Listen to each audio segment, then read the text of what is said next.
Evolution and foundation of business. यो class 11 business study को दोस्रो चैप्टर हो। पहिला चाहिँ बुझ्यो यसको इंट्रोडक्शन को बारे में। कुनै पनि व्यवसाय चाहिँ नाफा कमाउने उद्देश्यले स्थापित हुन्छ। यसरी कुनै पनि व्यवसायको विकास कसरी हुन्छ र त्यसको बेसिक आधार के हो, कसरी एउटा व्यवसाय स्थापना हुन्छ, कुनै पनि व्यवसायले कसरी चलाउने हो, कुन कुन तत्वमा ध्यान दिनुपर्छ, जनसङ्ख्या कति छ, प्रोडक्ट कस्तो बनाउने, धर्म संस्कृति कस्तो छ, हरेक कुरामा कम्पिटिसन कस्तो छ कुरामा ध्यान दिने आधार नै व्यवसायको विकास तथा आधार हो। Consideration before starting a new business भनेको एउटा नयाँ व्यवसाय सुरु गर्नुभन्दा पहिला ध्यान दिनुपर्ने कुरा के हो। मान लिनुहोस् तपाईँ कुनै एउटा नयाँ बिजनेस सुरु गर्न गइरहनु भएको छ, त्यसमा पहिला के कुरामा ध्यान दिनुपर्छ। पहिलो कुरा हो व्यवसायको छनौट, सिलेक्सन अफ बिजनेस। कुन व्यवसाय तपाईँ सुरु गर्न गइरहनु भएको छ। मान लिनुहोस् तपाईले चिनी उत्पादन गर्न गइरहनु भएको छ। यसरी तपाईको दिमागमा विभिन्न आइडिया हुन सक्छ। कुन व्यवसाय तपाईले छनौट गर्न गइरहनु भएको छ, त्यसको प्लानिङ कसरी गर्न सकिन्छ। अब व्यवसायको छनौटमा के कुरा पर्दछन्। पहिलो कुरा पर्दछ व्यक्तिगत रुचि, पर्सनल इन्ट्रेस्ट। जुन व्यवसाय तपाईले सुरु गर्न गइरहनु भएको छ त्यसमा व्यक्तिको रुचि के रहेको छ, उनीहरूलाई त्यस्तो कुराको आवश्यकता छ कि छैन।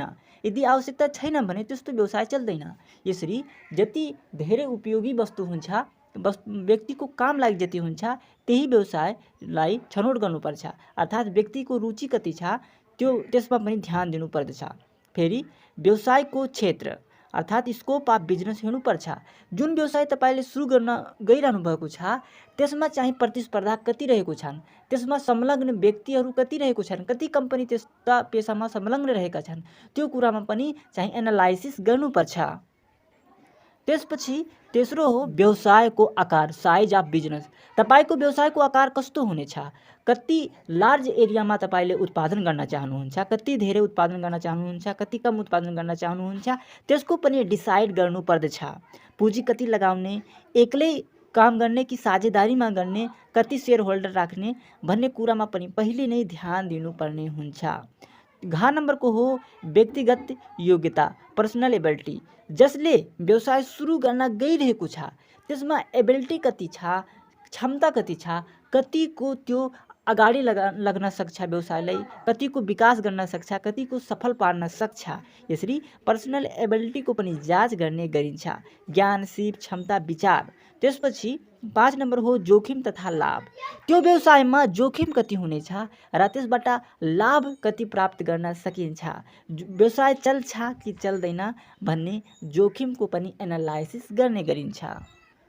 दोस्रो हो प्रिलिमिनरी इन्भेस्टिगेसन, प्रारम्भिक अनुसन्धान। कुनै नयाँ व्यवसाय सुरु गर्नुभन्दा पहिला कसरी चाहिँ त्यो व्यवसायको लागि अनुसन्धान कसरी गर्न सकिन्छ, यसमा के सिक्ने गरिन्छ, के एनालाइसिस गर्ने गरिन्छ प्रारम्भिक अनुसन्धानमा, कि भविष्यमा त्यो चाहिँ व्यवसाय चल्छ कि चल्दैन, कस्तो कस्तो परिवर्तन गर्नुपर्दछ र वर्तमान अवस्थामा कसरी सञ्चालन गर्ने, कठिनाइहरू, जोखिमहरू के आउन सक्छन्, प्रतिस्पर्धा के कोसँग रहेको हुन्छ, ग्राहकहरूको रुचि कस्तो छ, कति फेसनमा परिवर्तन आइरहेको छ र कुन कुन टेक्नोलोजीमा परिवर्तन आइरहेको छ, त्यो प्रारम्भिक अनुसन्धानको एउटा चरण हो। त्यसपछि तेस्रो ध्यान दिनुपर्ने कुरा हो व्यावसायिक सङ्गठनको स्वरूप, अर्थात् व्यवसाय चाहिँ कसरी कोसँग मिलेर गर्ने र त्यसको आकार कति हुनेछ। अर्थात् एकलौटी गर्न सक्नुहुन्छ, एकलौटी गर्न लायक छ कि साझेदारी दुईभन्दा बढी व्यक्ति मिलेर गर्ने, या संयुक्त पुँजी कम्पनी लगाएर अर्थात् लार्ज मात्रामा सेयर होल्डर मिलाएर त्यो गर्नु उचित हुन्छ कि हुँदैन भन्ने कुराको पनि चाहिँ ध्यान दिनुपर्ने पक्ष हो। 4 नम्बरमा रहेको छ व्यवसायको स्थान, लोकेसन अफ बिजनेस। अब हेर्नुहोस्, व्यवसायलाई खडा गर्नुभन्दा पहिला सबभन्दा इम्पोर्टेन्ट कुरा हुन्छ लोकेसन। व्यवसायको लोकेसनको एकर्डिङ नै व्यवसायलाई रन गर्ने गरिन्छ। त्यहाँको हावापानी कस्तो छ, प्राकृतिक अवस्था कस्तो छ र कुन मौसममा के फेसन र कुन मौसममा कस्तो रुचि र कस्तो डिमान्ड हुन्छ भन्ने कुराको चाहिँ पनि एनालाइसिस गर्ने गरिन्छ। 5 नम्बरमा हो पर्याप्त पुँजी। कुनै पनि व्यवसायलाई सञ्चालन गर्न पुँजीको एकदमै आवश्यकता पर्दछ। बिना पुँजीको कुनै पनि व्यवसाय चाहिँ सञ्चालन हुन सक्दैन। यसरी चाहिँ पुँजी पनि एउटा अनिवार्य आवश्यकता हो। यसरी व्यवसाय रन गर्नको लागि पर्याप्त, राम्रोसँग उचित मात्रामा पुँजी हुन एकदमै जरुरी हुन्छ। फेरि सरकारी नीति, कुनै पनि व्यवसायलाई सञ्चालन गर्नको लागि सरकारी नीतिले पनि हस्तक्षेप गरेको हुन्छ र कानुनी प्रावधान पनि हुन्छ, कानुनी ल पनि हुन्छ। त्यो ललाई फलो गर्ने गरी मात्रै कुनै पनि व्यवसाय सञ्चालन हुन सक्छ। त्यसको टर्म र कन्डिसनलाई फलो गर्नुपर्दछ। यसरी यसमा पनि इन्भेस्टिगेसन गर्ने गरिन्छ सरकारी नीतिमा। फेरि 7 नम्बर हो योग्य कर्मचारी। कुनै पनि व्यवसायलाई सञ्चालन राम्रो ढङ्गले गर्नको लागि कर्मचारी पनि योग्य स्किल्ड हुनुपर्दछ। बिना योग्य र स्किल्ड इम्प्लोइको व्यवसायलाई रन गर्न सकिन्न, त्यसलाई अगाडि बढाउन सकिन्न, त्यसको विकास र विस्तार गर्न कठिनाइ हुन्छ।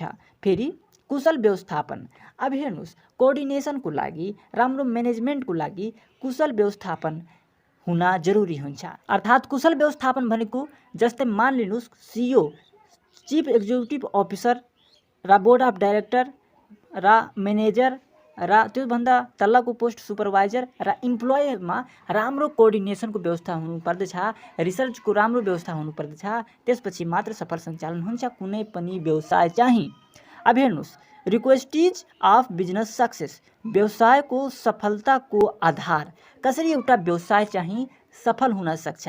यो पहिलो हो रिक्वेस्टिज, उचित योजना, प्रोपर प्लानिङ। अब हेर्नुहोस्, धुवाँधार प्लानिङ हुनुपर्छ। मान लिनुहोस् कहीँ युद्ध लड्नु छ भने डाइरेक्ट युद्ध लडिन्न, त्यसमा प्रोपर प्लानिङ बनाइन्छ। मिलिट्री कमान्ड, ट्रेनिङ र अन्य कुराको आवश्यकता हुन्छ, पेपरवर्कको आवश्यकता हुन्छ। त्यस्तै सेम बिजनेसमा पनि हुन्छ। पेपरवर्क पहिला गरिन्छ र सम्भाव्य र असम्भव कुराको पहिले नै एनालाइसिस गरिन्छ। यसरी उचित योजना बनाउने गरिन्छ।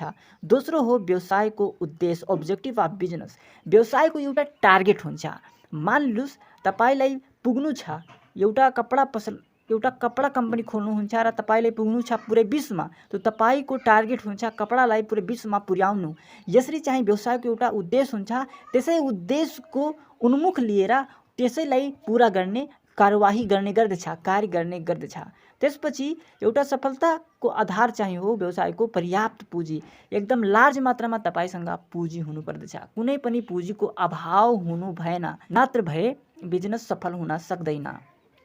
त्यसपछि 4 नम्बर हो कुशल व्यवस्थापन, इफिसियन्ट म्यानेजमेन्ट। पहिले नै बताइसकेँ मैले, कुशल व्यवस्थापन, राम्रो व्यवस्थापन हुनुपर्दछ र उचित स्थान हुनुपर्दछ। आकार र सजावट पनि राम्रोसँग हुनुपर्छ एउटा सफल सञ्चालनको लागि। र सन्तुष्ट कर्मचारी, सेटिस्फाइड स्टाफ पनि हुनुपर्छ। व्यवसायमा जुन कर्मचारी काम गरिरहेको छन् उनीहरू पनि सेटिस्फाइड हुनुपर्छ, उनीहरू पनि एकदम खुस हुनुपर्छ, आत्मसन्तुष्टि हुनुपर्छ उनीहरूलाई। त्यसपछि त्यसको सफल सञ्चालन हुन्छ।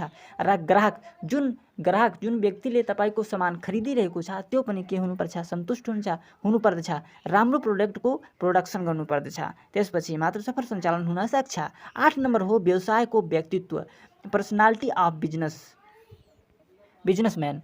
अब हेर्नुहोस्, कुनै पनि बिजनेसम्यानको राम्रो पर्सनालिटी हुनुपर्छ। पर्सनालिटीको तात्पर्य हो उसँग सिप र भिजन हुनुपर्छ, अर्थात् दूरदृष्टि हुनुपर्छ, सोच्ने समझ्ने एकदमै विशाल क्षमता हुनुपर्दछ।